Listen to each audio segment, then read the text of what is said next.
What were the technologies, techniques, and the roles that enabled the domination of the German artillery during the Battle of Vimy Ridge? We look at the development of the First World War Canadian artillery and its conduct during the Battle of Vimy Ridge. This is the Principles of War podcast, professional military education for junior officers and senior NCOs.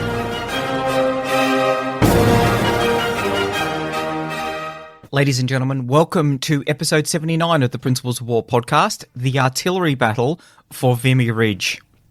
This is the third part of our three-part series looking at the Battle of Vimy Ridge in commemoration and celebration of 150 years of permanent artillery within the Canadian Army.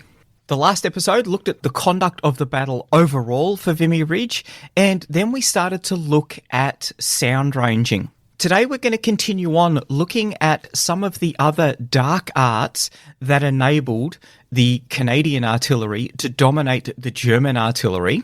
One thing I love about researching these episodes is that you often find that truth is much, much stranger than fiction.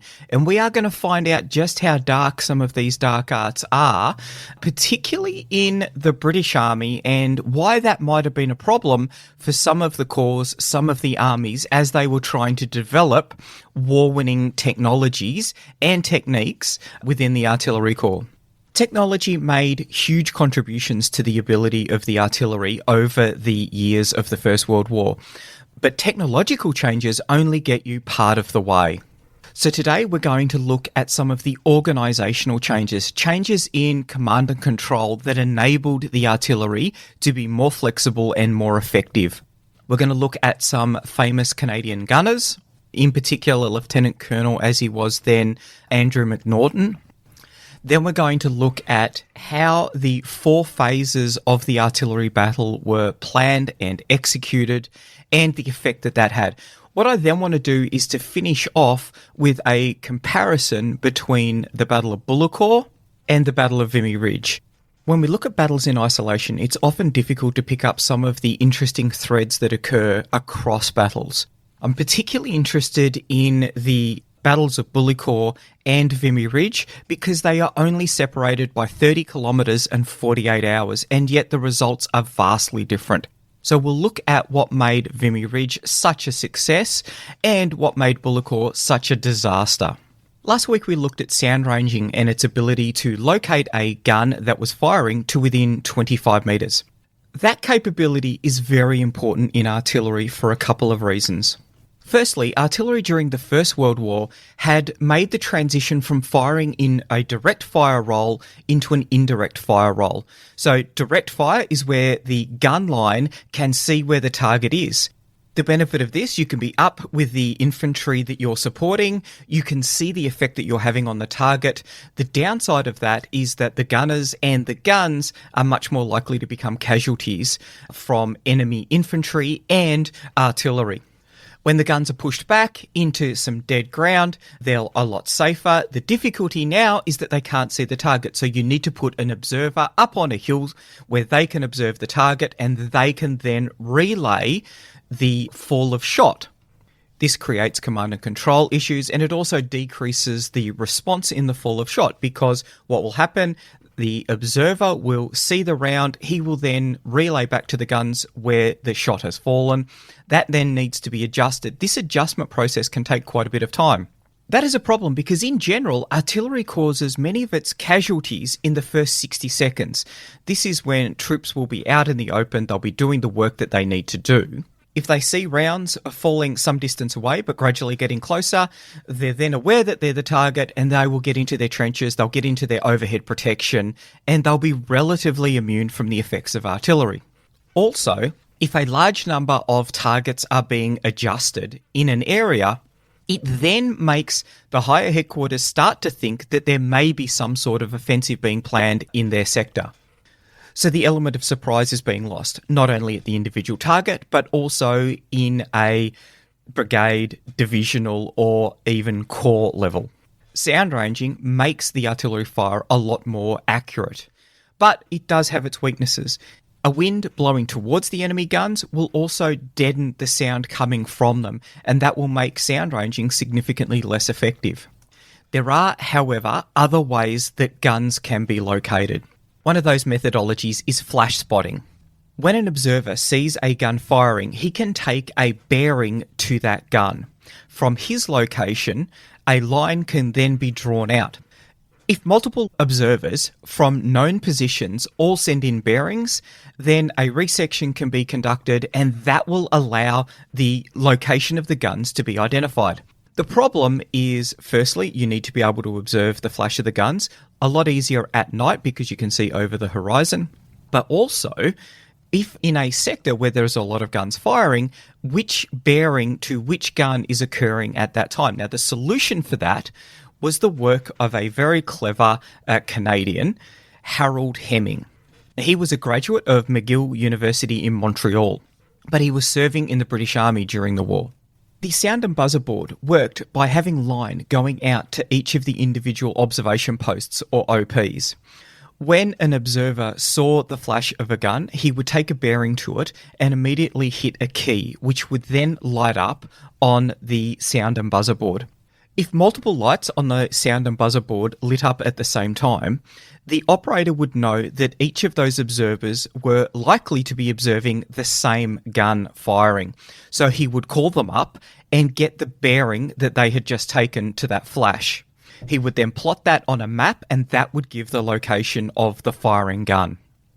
Flash spotting would become a key input into the artillery intelligence that was doctrinally slowly being developed.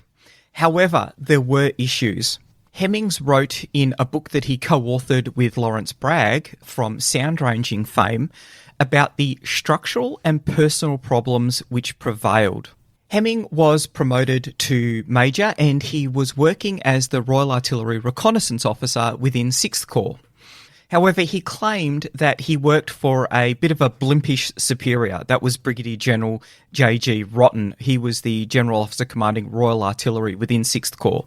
Most of them, by which he meant senior artillery officers, continued to rely on Boer War experience.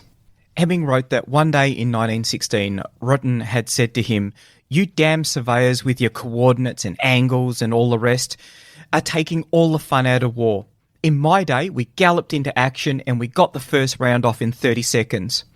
To which I could have, well, replied, "Yes, sir, and you hit nothing with it except possibly the backs of your own infantry." The brightest young scientist in Kitchener's army, of course, resented the rigid army point of view. Why do you do things in that silly way, and why not in this way? However, we were all learning fast in the world's best but most terrible school, real war itself. This wasn't the only cultural issue that he experienced within the British Army for the adoption of new techniques and technologies to assist in artillery planning. Perhaps the most notorious came in 6th Corps in late 1916, when the Amazon explorer Colonel Percy Fawcett arrived to take up the new post of Corps Counter-Battery Colonel. He immediately declared that he was not in the least bit interested in the innovative work being done on the detection of German guns by flash spotting and sound ranging. The only counter-battery shots which he would allow were those against targets clearly visible from the British lines, or those he had personally detected on his Ouija board. So, an interesting piece of innovation from Colonel Fawcett, however, potentially not backed by science as rigorously as flash spotting and sound ranging. For those not familiar with a Ouija board, and let's face it, it's not well renowned as a tool for hostile battery location, it's generally used to contact the dearly departed. A seance can be conducted, and ghosts from the netherworlds will move a pointer which will spell out messages from the dead, potentially the location of hostile batteries, potentially not. This does highlight, however, some of the cultural issues that some of the more forward-thinking officers were facing as they tried to introduce these innovations. Another improvement to the accuracy of the firing of the guns, which took a fair amount of time to be introduced into procedures, was the use of Meteor. Meteor is a standard meteorological message that details the current weather conditions that are impacting a battery and to where it is firing. It consists of the air density, air temperature, wind speed, and direction. The other correction of the moment that's important to remember is the non-standard charge temperature. A 10 degree Fahrenheit change in temperature can change muzzle velocity by 0.5%. The idea of applying weather conditions to artillery shooting was first discussed at the Royal Artillery Institute in 1913 by Captain J.E.W. Headlam. However, he was laughed at. It was then suggested by a staff officer within the Royal Flying Corps who wrote to the artillery advisor at the British GHQ, who was Major General John Duquesne, asking whether the details of winds and temperatures at the front at 1000 each day would be of value to the heavy artillery. And he replied with, "We cannot make use of this information." And so it wasn't until 1916 that the Corps were directed to get Meteor twice a day. The last part of the puzzle that we need to solve is how fast does a shell leave the muzzle of a gun when it is fired? Because not every gun fires the round at the same speed.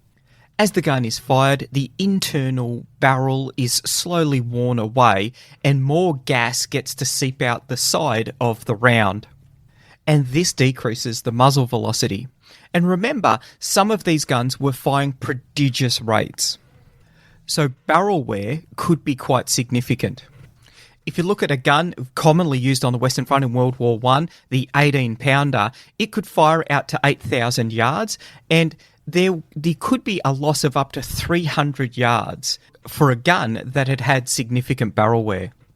That 300 yards that a round would fall short is relatively important when you're conducting counter-battery fire. It's of critical importance, however, when you're conducting a creeping barrage, because that round is going to fall short and that is going to fall within the advancing infantry and cause friendly casualties. So correcting for each gun's individual barrel wear was of critical importance. The solution to this problem was a Boulogne electrical chronograph, which measured the time that it took a shell to pass through two electrically charged wire screens. The time that took, with the known distance between those screens, enabled the calculation of muzzle velocity, and that enabled a table of corrections to be created for individual guns so that they would be able to fire at the correct elevation to provide the required range for each round. So by 1917, artillery doctrine has seen the development of a range of technologies, a range of sources to be able to identify the location of enemy batteries. This, coupled with the capability to increase the accuracy of fire, means that we can now do predicted fire. We can fire off a map with a fairly high degree of certainty that we're going to be quite accurate in where those rounds are going to land. This is a good time to introduce Lieutenant Colonel Andrew McNaughton. General Sir Frederick Pyle, who in World War II would be General Officer Commanding Anti-Aircraft Command, described McNaughton as probably the best and most scientific gunner in any army in the world. His ideas were colossal. He was born in 1887 and he joined the Montreal Field Battery in 1909. That's a militia battery. He declined a regular commission because of his mother's health, but that enabled him to continue as a part-time soldier whilst he was studying at McGill University, and he would go on to become a graduate student there. He worked on cathode ray tubes and oscilloscopes. He was promoted to battery commander of the Montreal Field Battery, and at the outbreak of war, he took the 4th Battery of the Canadian Expeditionary Force across to Europe. The role of McNaughton as a militia gunner, I think, is really important to recognise because it highlights the opportunity. As a militia gunner, he understood the problems with predicting fire. As a scientist, he understood the technology that could help solve those problems. He had a foot in both camps and he was able to act as the bridge between gunnery problems and scientific solutions. He was a little bit unusual. He considered himself a farm boy at heart. He shared rations with the soldiers. He slept on the floor. And in fact, he preferred to be called by everyone as Andy. Not only that, he had a lion cub as his mascot that he had rescued from the Paris Zoo. He spent 1915-16 perfecting his craft as a gunner. He was promoted to lieutenant colonel, and in 1917 he was appointed as the counter battery staff officer, colloquially known as the counterblaster. This was a role that was perfect for him and his skills, and it came at a time that was perfect because the role of the counter-battery staff officer was quite nebulous at this point. It hadn't been clearly defined. He went to 5th Corps to learn what they were doing in the counter-battery staff officer position, and he discovered that the counter-battery office was a tactical headquarters that would be required mainly prior to the commencement of a battle to assure the suppression of the enemy's guns, although artillery supremacy throughout was an ongoing goal. And this would underpin one of the maxims of the counter-battery battle. It is far, far better to give than it is to receive. Many of the technologies that we've talked about, McNaughton had a key role in supporting or personally developing. He was involved in the development of the measurement of muzzle velocity. He was closely aligned with the Royal Flying Corps. Now, the Royal Flying Corps, a very new organisation, they were still looking to see how their role could be performed and indeed what that role was. So he was able to work closely with them to help in the location of hostile batteries. He was very keen on balloons, and he'd worked personally with them, gone up to just to see what it looked like and how they could assist in locating. Very keen on flash spotting, worked closely with Lawrence Bragg on sound ranging. He would also take information from as many sources as he could. So patrolling, working with the development of a patrolling program that would go out and get information about not only the counter-battery component, but also the other targets that would be required to be suppressed or neutralised during an assault. What other information could be got from prisoners of war, wireless intercepts, captured documents, in particular German maps. The counter-battery office would take in all of these feeds and start fusing them to build a coherent picture of the enemy artillery capabilities in particular, but also this gave indications of the intentions of the enemy as a whole. McNaughton used the time before the Battle of Vimy, which was relatively quiet on the Canadian Corps' front, to work on developing the procedures for fusing intelligence with the targeting. Prior to the attack, the large number of guns that had been massed specifically for this attack would fire at the targets that he had selected based on his system of intelligence. The heavy artillery that wasn't going to be used in the creeping barrage supporting the troops would remain under his control, and they would exploit targets of opportunity, enemy artillery, and the enemy's lines of retreat. The role of the counter-battery staff officer had an interesting challenge, and that was because technically he didn't command any of the guns, but he was the targeting authority for the engagement of hostile batteries. McNaughton worked intimately in the solving of the problem of communications between the sensors and the shooters. Once a hostile battery was discovered, it was required to be located, and then that information needed to be sent to the battery that was responsible for returning fire, and that needed to be done very quickly.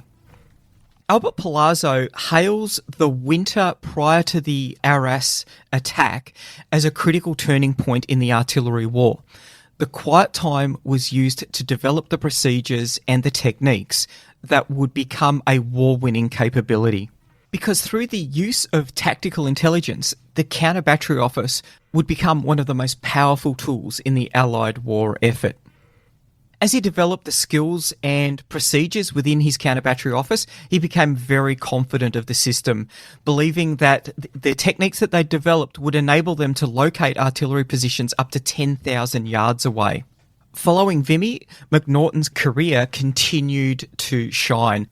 On the day before the armistice, at the age of 31 years, he was promoted to Brigadier General and appointed the General Officer commanding the Canadian Corps Artillery. During the interwar period, he would invent the precursor of radar, the cathode ray finder. In 1929, at the age of 42, he would become the Chief of the General Staff of the Canadian Army. And in 1942, he would command the 1st Canadian Army in the Second World War. Let's have a quick look at the role of the CBSO.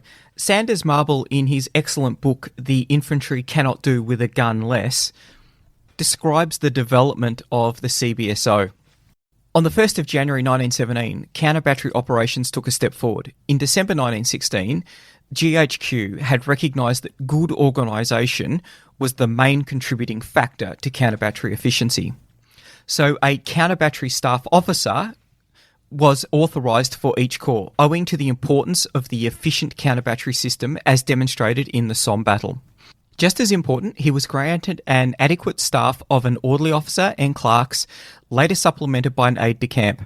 This was enough for a corps on a quiet sector of the front, but corps engaged in major battles were far busier and scavenged officers from resting corps or subordinate formations. Technically independent of the Commander Heavy Artillery, whose guns he used, the CBSO came directly under the command of the Corps Artillery Commander. There was occasion for prickly officers to stand on protocol, but generally relations were good. The CBSO was not quite an official commander, nor generally used as a staff officer. Most Corps Artillery headquarters were glad to be rid of the heavy burden of counter-battery work, and allotted the CBSO some artillery to perform his black arts. This trend grew through 1917 and 1918. Whether he commanded the guns or not, the CBSO was certainly responsible for their employment. He goes on to state that at the centre of an intelligence web, the CBSOs could amalgamate information from these varied sources, prioritise it, and order the responses. This significantly shortened the decision-making cycle and thus response times. Vimy Ridge, as a part of the larger Arras offensive, would be the first time that counter-battery fire played a significant role in the pre-battle plans. By this stage of the war, the importance of artillery to the German defence was very well understood, particularly the lessons learnt that came out of the Somme attack. And as a consequence, there were grave concerns that the Germans would fire a counter-bombardment on the British trenches before 0 hour, and that could disrupt the entire attack. Therefore, dominating the German artillery was critical for the plans of the Arras offensive. Sanders Marble, in his book, describes the allocation of artillery for the counter-battery role. Some artillery were earmarked solely for counter-battery, but it would be reinforced when necessary by guns switched from the bombardment. Counter-battery guns were not switched to the bombardment, so counter-battery fire had some priority over the bombardment. Isolated German batteries were engaged first, then destroyed. Then, near a Z-Day, concentrated groups of German batteries were shelled, although to a lesser degree because it was harder to destroy larger groups, and those groups had other vulnerabilities. Concentrations of guns were prime candidates for neutralisation by gas shelling, and their communications and supply routes were heavily shelled. It made little difference during an attack if the German guns were destroyed, out of ammunition, or not firing because their phone cables had been cut. The bottom line was that they were not firing. By 1917, the problem of the unlocated German batteries was held to be greater than undestroyed batteries. So tactics changed, and one of the advantages to shelling roads was that kept German batteries in place so they could be shelled at will. Finally, the BEF accepted that some guns would survive no matter how thorough the preliminary counter-battery work was. But the survivors would be even less of a threat if their observation posts and communications were destroyed. So OPs, telephone exchanges, supply dumps and headquarters were the final bombardment targets in the Arras plans. With all of these destroyed, blinded or interdicted, the German defensive barrage did not hamper the advance. All this was part of an unprecedented counter-battery plan, thoroughly integrated into the main preliminary bombardment program, reinforced by bombardment guns switched over from 0 hour onwards. The bombardment largely ended at 0 when the barrage became more important and the larger howitzers were switched from bombardment duties to counter-battery fire. So thorough and demanding was the plan that extra officers and clerks had to be drafted in to the counter-battery officers. Now, I just want to point out the really important change that has occurred in artillery doctrine here, because now we're moving to neutralisation, and you can see that a significant amount of thinking has gone into the approach that's being taken. What are the critical requirements for the Germans to fire their defensive fires? They need communications, they need ammunition, they need observation. and artillery was employed to deny the enemy all of those inputs, degrading their capability to respond. Just before we get into the actual conduct of the battle for Vimy Ridge, I want to have a look at what was happening on the Eastern Front, in particular with German artillery. We're going to look at the work of Georg Bruckmüller. Born in 1863, he'd served as a battery commander from 1897 to 1898 in the Imperial Army's Foot Artillery, Regiment No. 3. They were concerned more with the siege-type artillery. In 1913, he was thrown from his horse and then suffered a nervous breakdown and was medically discharged from the army. However, with the onset of World War I, he was recalled to active duty, where he served on the Eastern Front. In March of 1916, the Russians conducted the Lake Naroch offensive, and for the counterattack, he convinced the commander of 10th Army, General Oberst Hermann von Eichhorn, to centralise all of the artillery. He developed a creeping barrage, which was a significant component of the German victory there. He became renowned for devising complicated, centrally controlled fire plans, which were very intense but short in duration. He emphasised fire in depth throughout the enemy position and switching rapidly from targets. He was also quite sophisticated in his use of gas. He was one of the artillery officers who understood early in the war it was important to create neutralisation rather than destruction. He would conduct hurricane bombardments which opened very suddenly and were incredibly intense. He understood that registration missions decreased the element of surprise, so he implemented the Pulkowski method, and this was what we've seen on the Western Front. The Germans were a little bit earlier to this party, looking at muzzle velocity, wind direction, temperature, to take all of these factors into account. They weren't, however, as sophisticated as the Allies were when it came to survey and mapping. In July 1917, he commanded 134 batteries during the counterattack that recovered Tarnopol from the Russians after it had been lost during the Kerensky offensive. The application of Bruckmüller's tactics was a significant component in the German army's victory over the Russians on the Eastern Front. And in the first months of 1918, Bruckmüller was transferred to the Western Front. His techniques were taught to German gunners on the Western Front in preparation for the German Spring Offensive, Operation Michael. However, it wasn't just the British Army that was very stuck in the ways that it thought that artillery should be used, and there was significant resistance to his fire planning in general and the Pulkowski method in particular from many German gunners.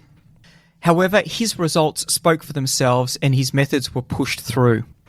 The first attack in Operation Michael commenced with a barrage of 3.5 million rounds in 5 hours, which, if you do the maths, works out to be around 200 rounds per second. One thing that I find fascinating about the German army is that he was a lieutenant colonel. He was a retired officer at that on temporary recall. However, he was the commander of the artillery in Heeresgruppe Deutscher Kronprinz, or the Crown Prince's German Army Group, in the Third Battle of the Aisne and the Second Battle of the Marne. In that battle, the artillery fired off the map in darkness and the infantry advanced at first light. Ludendorff would describe Bruckmüller as an example of the decisive influence of personality on the course of events in war. So the Germans, in some respects, were ahead of the Allies, in some respects they were behind, but critically this was on the Eastern Front, and those methods only came over after the defeat of the Russians. It is interesting to see, though, how issues with successful lessons learnt took so long to promulgate across the German army. We see similar issues on the Allied side, between the French and the British, and even between 1st and 5th Army within the British Expeditionary Force.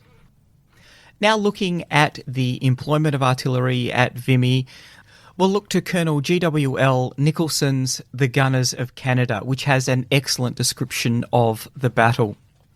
And he states, "The artillery conquers and the infantry occupies. This was the principle underlying the plans for the assault on the hitherto impregnable positions on Vimy Ridge.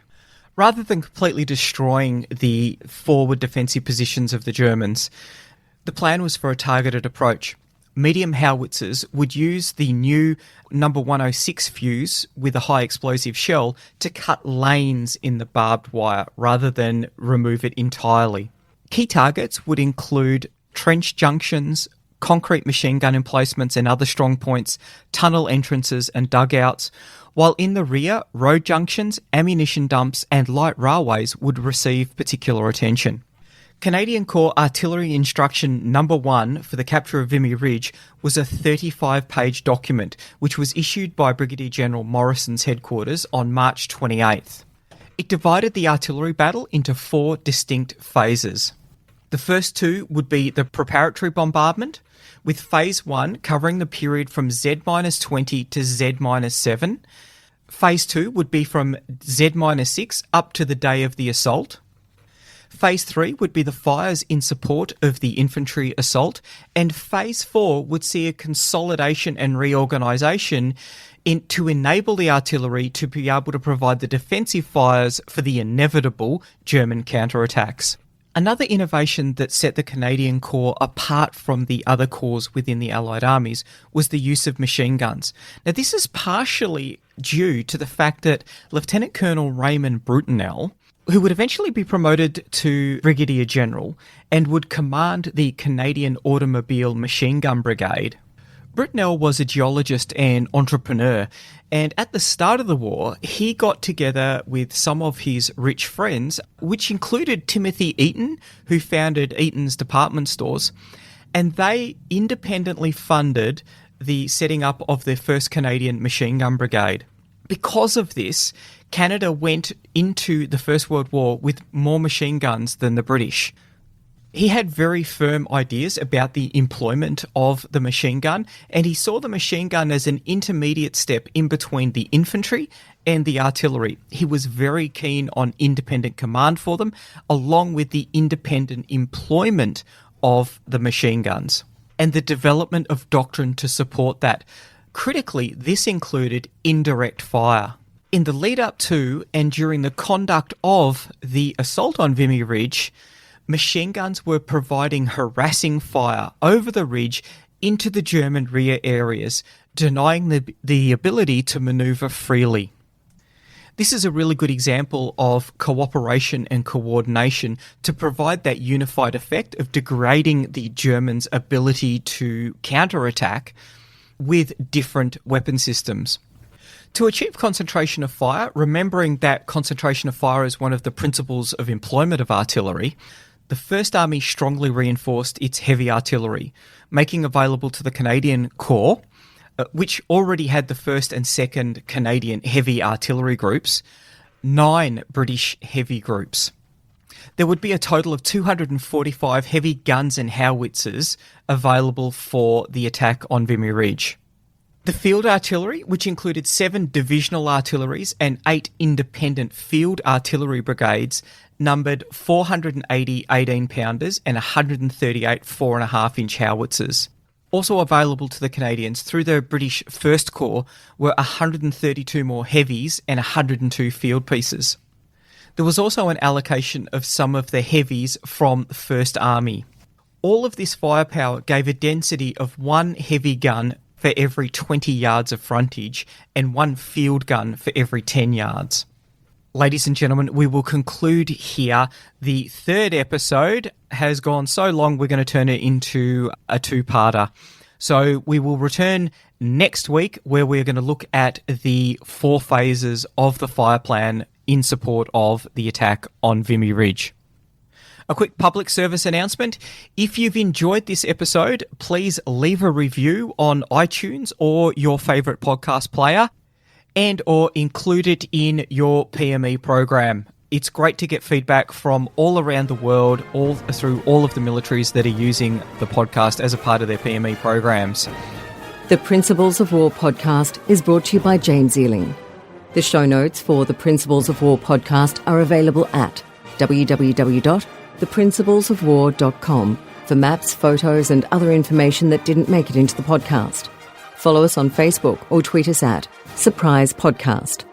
If you've enjoyed this podcast, Please leave a review on iTunes and tag a mate in on one of our episodes. All opinions expressed by individuals are those of those individuals and not of any organisation.